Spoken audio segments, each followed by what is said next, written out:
So welcome back to another video on the channel. If you don't know who I am, my name is Kai Bax and I run a multiple six-figure e-commerce social media marketing agency, multiple six-figure e-com agency overall. And one of the main things with my agency that enables me to bring in 50, 60K a month is service delivery and having just a ridiculously powerful service delivery process, procedure, or system in place that when you sign on a client with your agency, you can get them amazing results. And it's because you can get them amazing results that you can charge them a very high amount per month, right? You get a couple of those clients on board of that nature and you're set, right? 50K a month agency becomes very easy. 100K a month agency becomes very easy as well. So in this video, I'm going to go through service delivery for e-commerce clients, okay? How can you construct, I say service delivery in the title, obviously I've mentioned Facebook ads, but really this methodology, I'm not going to go specific into the specific platforms or anything like that, because that stuff, to be honest, it's not even that important, right? And in this video, I'm going to show you why. You can see I've got my Apple Pencil here,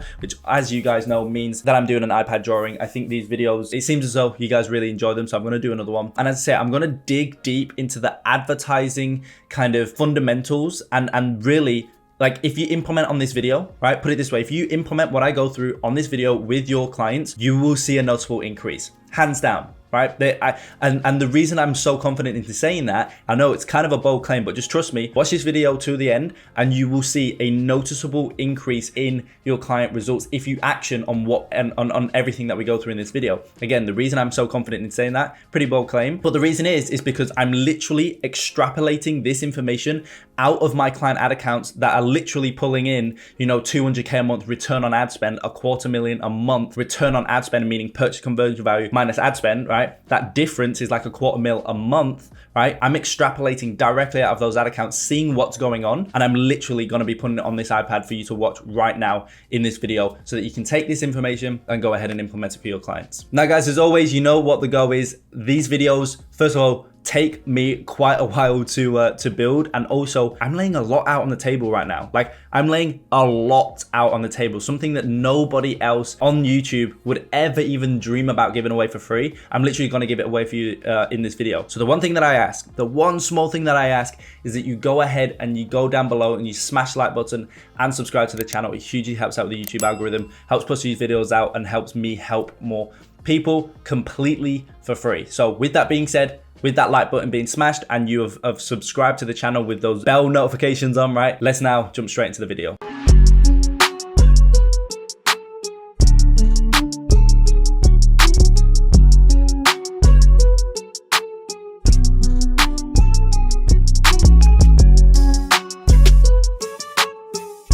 So essentially, there's three aspects to advertising, right? This, I'm not going to go beginner. This is not a beginner to expert level video, right? This is a intermediate to expert level, right? So you must know the landscape of advertising. You must know and understand the landscape of Facebook ads and whatnot, right? So when we think about advertising, there's three layers to it, essentially, right? There's three layers. You've got your audiences, right? You've got your copy and you've got your creatives. Now, so as I say, there's three layers to it, right? We've got copy, got audience, and we've got a creative, right? Now, each of these things contribute to results in their own right? Like, if one of these things is terribly wrong, for example, if audience was just terribly off, or your copy was terribly off, or your creative was terribly off, then obviously, right? Obviously, the results are never going to be at the level or operating at the serious heights that it could be operating at. So we need to make sure that every single one of these points is really operating as perfectly as it possibly can be. That's how you can then get these crazy results, right? Returning 100,000 a month for your clients in an ad account that's generating those numbers, right? You're on a 5-6 ROAS at a couple thousand a day. Numbers like that, everything's perfect, right? Everything's perfect. But some of these things are more important than others. I will say that, right? Some of these things are more important than others. So the number one thing, out of any of this, the number one thing is this one right here, right? Copy. This is the most important. And I'm going to get onto here in a minute how you can create copy that's just stupidly powerful and it will resonate basically with any audience that you put this to, right? Audiences, Yes, it's important, but if your copy is fundamentally flawed, your copy just doesn't resonate, then it doesn't matter what audience you show it to, doesn't matter what creatives you use. If this right here is fundamentally flawed, then as I say, it doesn't matter. Everything else you can just forget about, right? Whereas if your audience is perfect, right? So if you put your audience as number one, right? Your audience is perfect and your creative is also perfect. And again, your copy isn't, then it's fundamentally doesn't matter. Now, if you do it the right way though, right? If you do it the right way and your copy is perfect, but your audience is flawed and your creative is flawed, then it can still do really well because your copy your copy resonates on a deep level with the audience you're showing it to, right? It can still do very well. And this proves my point, right? Some of my clients right now, we're literally running no targeting. Right, we're doing no targeting whatsoever. So that goes to show, and by the way, those ad sets are some of the best performing ad sets in that specific ad account. So that just goes to show that really targeting and audiences don't have a big impact, to be honest, on results, right? Now, obviously, some specific subsections of audiences, this subsection of the overarching audience is going to do better than this subsection and whatnot. But overall, as a rule of thumb, audiences is always third. So let's redraw this table, right? So we've got copy, got audience, and we've got creative. Okay, so this is how it goes, right? We got number one, number two, number three. This is the three-pronged approach that you want to have. You want to focus on your copy first, right? Copy first, then your creative, right? Then the audience, okay? That is exactly how you want to focus on with your clients, right? Copy, creative, then audience. Now, I want to dig deep into copy because this is the most important aspect, okay? Copy is by far, as I say, the most important. Now, I want to go through something that not many people talk about in this space, and it is so important to the success of your copywriting, right? So, it's very easy for me to come on here and say, just create better copy or create copy that, that resonates or this or that, right? Copy is the most important. But it's like, okay, well, if copywriting is the most important, how do I create copy that resonates and that, kind of operates at the highest level of efficiency possible? How do I create that copy? How do I craft that copy? Well, you got to look at it in terms of angles and messages, right? So you got to look at it in terms of angles though. Right, well, how you do that is you look at it in terms of angles. So you don't look at copy as copy, you look at it as angles, okay? And then what you can do from here is you can then craft copy based on these angles. Now, what are angles? Well, angles essentially are benefits, okay? That's pretty much what angles are. Angles are benefits of the product or the service or whatever it is that you're trying to promote, right? For example, with your agency, and this is actually one of the reasons why I did this video today is because right now I'm building out Centurion Agency, which is my high level program. It takes you from 10K a month with your agency to 100K a month with your agency. It's basically the fuel to an already kind of somewhat lit agency, right? You're at 5K a month, 10K a month, 15K a month, and basically Centurion Agency just comes in and just pours a whole bucket of fuel on your agency and it just blows up, right? It blows the hell up, okay? If you're interested in Centurion Agency, by the way, click the first link in the description. You can book in a call with myself. I'll walk you through it. And if you think it's something that you're interested in, I'll show you what we have to offer. Anyway, it's not about that. My point in saying this is that I was building Centurion Agency out today and I was going through the paid traffic section, right? Where we start to generate appointments for our agency with paid traffic. We really ramp up our meetings booked per week, per month with paid traffic. And I was going through this, and one of the examples that I was talking about, right, was, using your agency as an example to really drill this point home here, that angles are benefits. So with your agency,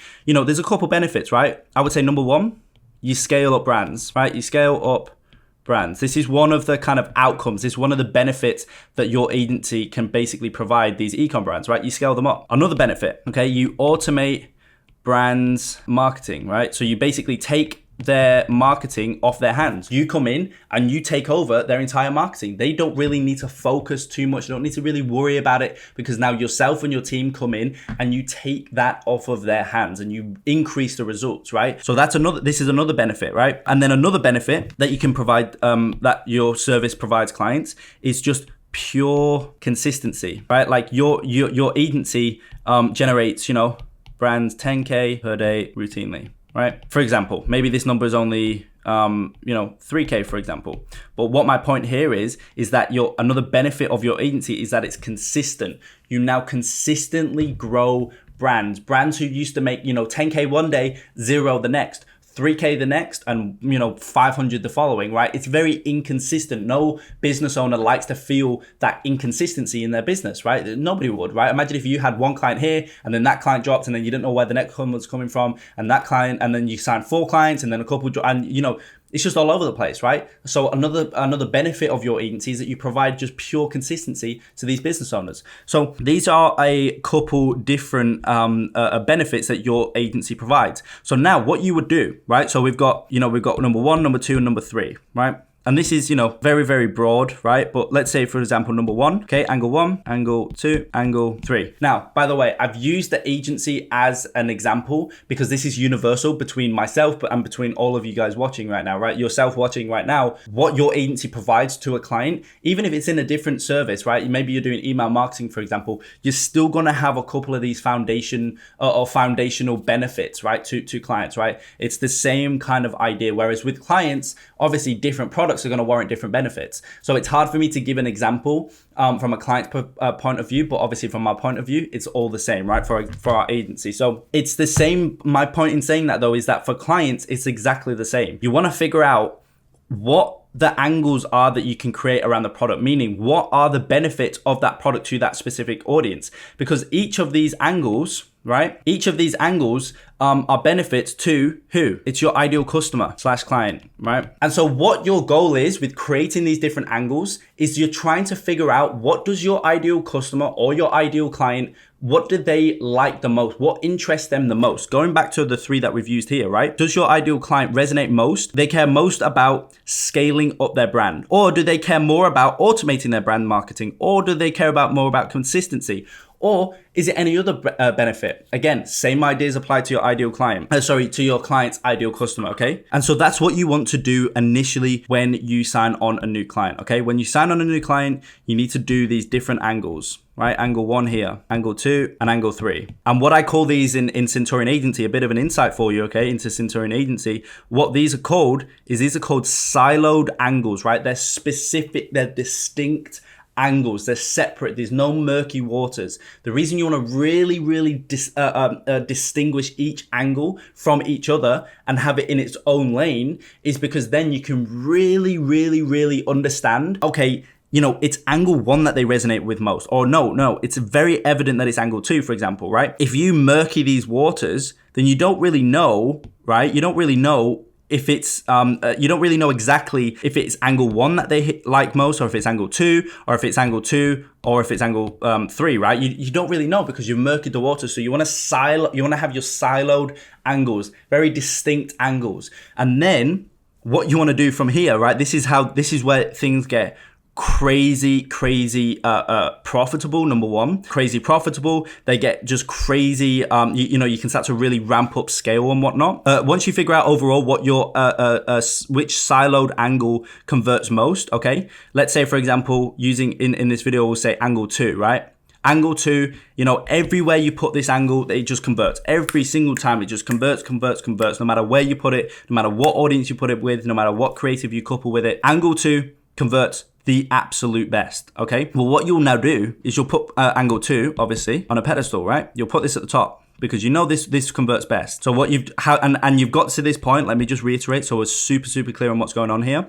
You've got to this point by writing out the brands or the product benefits, right, to the ideal customer of that specific product or service, whatever it is. You've wrote out all the benefits. From there, you've crafted copy, and each piece of copy explicitly focuses on a specific benefit, right? It strictly focuses on one angle. There's no murky waters. You don't tie in angle 1 with angle 2 or benefit 1 at benefit 2 and benefit 3, right? You focus directly on one angle, whatever the respective angle is for your reasoning of writing that specific piece of copy. Then you go to market and you put these up against each other, right? You put angle 1 up against angle 2 up against angle 3. And over the course of maybe a week, 2 weeks, maybe it takes a month because you've got so many angles or whatever it is. And I'm not going to get into that specifics here, but however long it takes, doesn't matter. You can then come to a conclusion of what angle works the best, what message works the best, what resonates most with the market. Okay, cool. It's angle 2. That's when we come to this conclusion right here, right? First of all, not many people talk about, and this is what enables you to ramp up spend and keep crazy amounts of profit, crazy ROASs and whatnot, right? This is exactly what it is right here. Now, off of angle 2, what you're going to look at is what I call SA1, SA2, SA3. What does that mean? Sub angle 1, sub angle 2, sub angle 3, right? This is where this gets ridiculously effective, right? Like in terms of the scale that you can go to and the ROAS that you can get. Sub angle 1, sub angle 2, sub angle 3. So for example, let's have a look at what angle 2 was, right? Okay, cool. So angle 2 in this scenario, right? This is obviously entirely arbitrary, but angle 2 was the one that we arbitrarily picked as the winner. And in this situation, it was automate brands marketing, right? So take marketing off their hands. So now what you would do down here is you create 3 more angles based around that overarching winning angle, right? So we now know your ideal client in this instance, what they like most is not really the fact that they can scale to higher heights with you, not really the fact that you can provide them with consistent daily income. That's a good perk, but it's not what hits most. What hits most is the fact that their marketing is now going to be entirely automated. So now you could create a couple more angles. Bear in mind, this video is entirely off the cuff, okay? Entirely off the cuff. So these angles may not be the best ideas, but you know, you get my point. So a sub angle 1 could be the fact that, right, free up time to focus on product development. So that is that's a sub angle, right? The overarching idea, which is angle 2 in this case, right? That's the overarching idea. This is what we now know resonates most. And that is the fact that you can automate the brand's marketing. Now, a sub angle off of that, automate your marketing. 2, free up time to focus on product development. That's one sub angle, right? Another sub angle could be something along the lines of forget about where your next batch of sales will come from. Now, because it's entirely automated, they don't even need to think about marketing, meaning they don't need to think about where the next batch of sales are going to come from. So, you know, today we brought in 40 orders. Are we going to bring in 40 orders again tomorrow? Are we going to maintain that, right? This kind of ties in with consistency. Again, this is obviously a byproduct of me not putting too much time into it or too much thought into it, right? Obviously, you'd want to go a lot deeper into it, but you get the point, right? Another sub angle of automating it is the fact that they can forget about tomorrow's income. They can forget about next month's income because it's going to be there because that is a benefit of your service, of your agency service, right? Right, and a third angle I've just kind of literally thought of off the top of my head is something along the lines of automated money machine spitting out cash 24/7, 365. So now we've just came up with 3 more angles, which are sub angles on an overall message that you know resonates the absolute most. You know that the automated aspect, the automated benefit of your service that you provide clients with or brands with, right? That kind of automized approach that you have, you know that that's what they care about most. So now you've dug even deeper, right? And this is how we create ads at scale or create ads that resonate and are relevant at scale. Meaning you can spend a couple thousand a day. You're spending a couple thousand a day. You're going to be reaching a lot of people. How do you ensure that your ads stay relevant when you're reaching thousands upon thousands upon thousands of people every single day? Right here, this is how you do it, right? And also, as a byproduct of you crafting ads that resonate on a deep level at scale, the ROAS is going to be off the charts, right? And this is how you do it. And this is what comes first, right? What does all of this equal? Copy. As I said at the top here, if we go back up here, right? Copy is number 1. This is the most important thing for advertising, and going about it in this way, trust me, you're going to see a noticeable increase without a doubt with your client results. So moving forward on to creatives, right? The second most important aspect of advertising, which is the creatives, okay? So creatives basically has one job. And we spoke about this before on the channel, but basically creatives have one job. And that one job is simply to stop the scroll. That's the only job it has, right? To stop the scroll, because the creative takes up the most real estate on the ad, right? We know that it doesn't matter how long your ad copy is, most of it is going to get hid behind the 2 lines, right? It only shows 2-3 lines, and then you got to hit see more. So the biggest thing that's going to show up on the ad as somebody's scrolling through is the creative. So you need to leverage that to stop the scroll, and that's really its sole job. You want to stop the scroll, but you want to do it in a way that's congruent with the ad itself.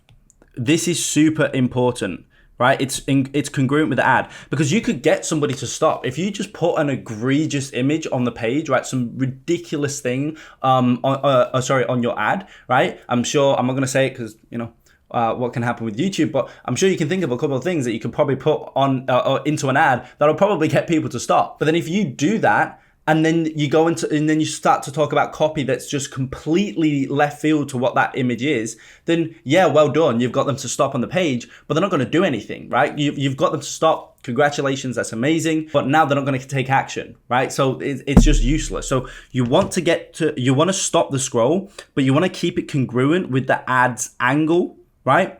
And what you're talking about essentially on the sales page as well. Like if you can get everything congruent, that's perfect, right? When you go the headline, the creative, the ad copy itself, the angle, the sales page, the checkout page, like when everything's congruent, that's when things hit. And that's what you can help clients with as well, right? Like if you go through a 6-month process with a client or a client's on board with you for 6 months, and you go through these angles and you test, and you just find 3 things that, you know, yes, the product's got 10 benefits, but if you can find 3 or 4 or 5 just benefits that's really all their ideal customer cares about. Yes, it does these other things, but they're like, whatever, not too bothered. They care about these 3 to 5 things, for example. If you can figure those out, then you can actually help your client restructure the sales page that just focuses solely on those 3 to 5 things. What's going to happen? Conversion rates are going to increase, right? And then also your ads are going to do far better because now you're creating ads around what people actually want to see and what they actually care about. And obviously that's when you can also start to look at the creative side as well and change your creatives up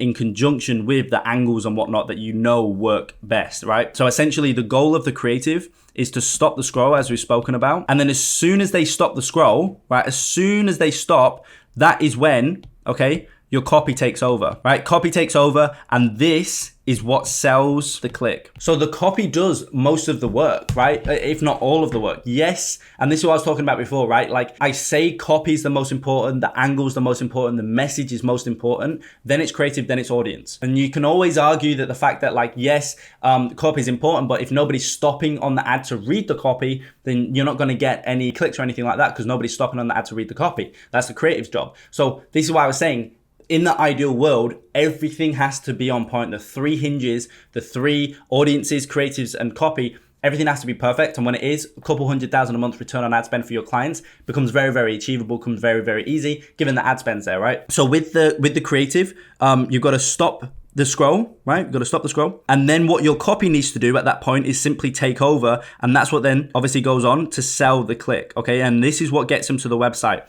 And then it's on the website that's when the product actually gets sold. Then that's when they make the purchase. You don't want to sell the product on the ad because nobody can buy from the ad, right? So if they're super sold, right, on the ad, and it's like, well, no, first of all, you need to click the link. Then you need to click a couple more buttons. And now you can buy. And by that point, they're like, oh, I can't be bothered now, you know? And it seems so ridiculous me talking like that because it's probably a span of like 5 seconds, 7 seconds, if that. But that's what consumers are like, right? You've just got to accept the fact that that's what consumers are like. So you need to go about it in a way where every stage is basically entirely optimized to get them to the next stage, not the end stage of them buying the product, because you don't want to do that too early on, because once they get to the buying the product, they're like, you know, I can't be bothered now, right? So each stage ought to be optimized to get them to the next stage. So the ad, what's that optimized for? It's to get the click. Not to sell the product, because you can't do that on the ad. So you got to get them to sell the click. Then on the landing page, what's that optimized for? Well, it depends what landing page it is. If it's the collection page, then that ought to be optimized to get them to click onto each individual product, right? Or to click onto a product page. Okay, cool. Now they're onto the product page. What's that optimized for? Well, it's optimized for them to add to the cart, right? When it's set up in this way, you're not showing all of your cards straight off the bat, because if you do, then there's no reason then for them to keep going. There's no fire, right, for them to take the next step. Whereas if they're like, oh, you know, for example, on the ad, if it sparks intrigue, but you don't show everything, you keep some things hidden for the next page, well, then they're going to be like, okay, yeah, I need to see this. And then they go to the next page and then they see a couple more things. But again, you don't hold everything, right? You keep everything to the next page. And that's how then you just get them every next, like, oh, what's that? And as they keep doing that, they end up at the sale, and that's when you get the purchase, and that's when returns just, you know, kind of get blown through the roof, right? Bit of a side tangent there. Basically started off talking about creatives, got onto jumping over hoops and whatnot to get to the sale, but that's essentially how you want to structure your creatives, right? Again, I'm not going to go too deep into it, but that's essentially how you do it, right? And then finally, we've got audience, okay? So audience is something that this is why the audience is third. As I said before, some of our best performing audiences right now for clients is no targeting. right? There's no targeting. Yes, there's a, a bit of age, right? Like, for example, some products like an 18-year-old male, or like me, for example, 19-year-old male, I'm just never gonna buy. So you want to exclude those pure obvious things. Like, for example, if it's beauty, right? Don't target males. They're just never gonna buy, right? I'm never gonna buy a I don't know, flipping blusher or something, like I'm just never gonna buy it, right? So there's no point targeting me on the ad. So you want to do the obvious, but in terms of lookalike audiences or interests or whatever, like just do nothing, no targeting, right? And obviously country, you want to do it, ones that your clients ship into and whatnot. But apart from that, do no targeting and watch the results, right? Do no targeting, focus on what we've gone through in this video, right? In terms of those angles, and get those down packed and get your creatives just ridiculously powerful in stopping the scroll and eye catching, and you know what I mean? Like stuff like that, and selling the click, all that type of stuff, and serve that ad to a no targeting audience and watch the results. I'm just saying, try it, watch the results, right? It works 90% of the time for us, and it works tremendously well once you've got those sub angles ads, or ads with those sub angles coupled into them. That's when it works amazingly well. However, with audiences, obviously we've got our lookalikes, right? We've got interests, and obviously that's it for cold, right? Now retargeting, we've got our custom audiences as well. Now I'm not going to talk about doing this for your agency, because obviously that's what we go through in the high level program. And that's where I talk about kind of custom audiences and leveraging those for cold audiences and whatnot. That's how you get the crazy results that you get. That's how you're basically able to book in like just a ridiculous amount of meetings per month. And it's basically like a tap at that point, right? Like you just turn it on. If you want more meetings, if you want to start scaling up, spend more money and you're going to get more meetings, right? It's pretty much how it works once things are set up correctly. But for your clients, these two are going to be your main cold traffic sources, right? Interest and lookalikes. Now, with these two, what works best? Well, lookalikes, I've found, right? We found with clients, lookalikes only work amazingly well, right? They're super, super powerful when you've got a 300 plus custom audience, right? When the custom audience itself is 300 plus, that's when your lookalikes do really, really, really well. Well, broad interest is something that we've seen recently are actually doing pretty well. So broad interests, and then once you've found an interest that does really well, like a winning interest, right? That's when you obviously want to look into something called Audience Insights, which is just a tool that Facebook offers. And basically it's when you can plug in a winning audience, right? So look, Facebook, find me more interests that are similar to this winning audience, and they're going to give you a whole heap of audiences. I believe they give you 100, and it's ranked from highest to lowest, which is on affinity, which basically means relevance to the original source audience, right? And that's pretty much it for audiences. Like that's as deep as we go. We try and think about left field audiences, right? We don't try, like for example, if we've got like a client where they've got a super high end product, right? For example, we're not going to then think about just other things that are just naturally higher end, right? If they like Lamborghini, then they're gonna like this because it's more expensive, right? We don't try and think like as black and white as that, because that's what everybody else thinks, and so that audience is probably going to be very, very saturated. And you've also got to think about the buyer dynamic as well. Like if somebody could actually afford this product, like they genuinely can afford it, they're not faking it or whatever. People who wear Gucci and whatnot, they're all flexing, right? Most people who wear Gucci aren't actually rich or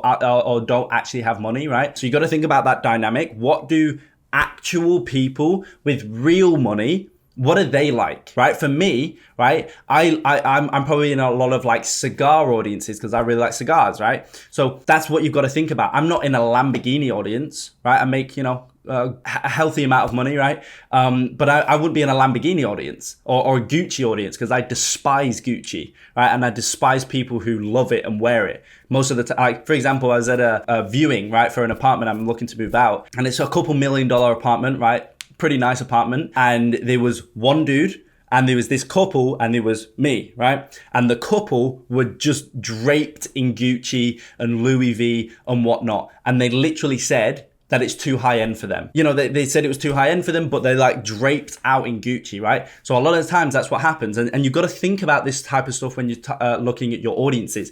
Think about the actual type of person who's in that audience.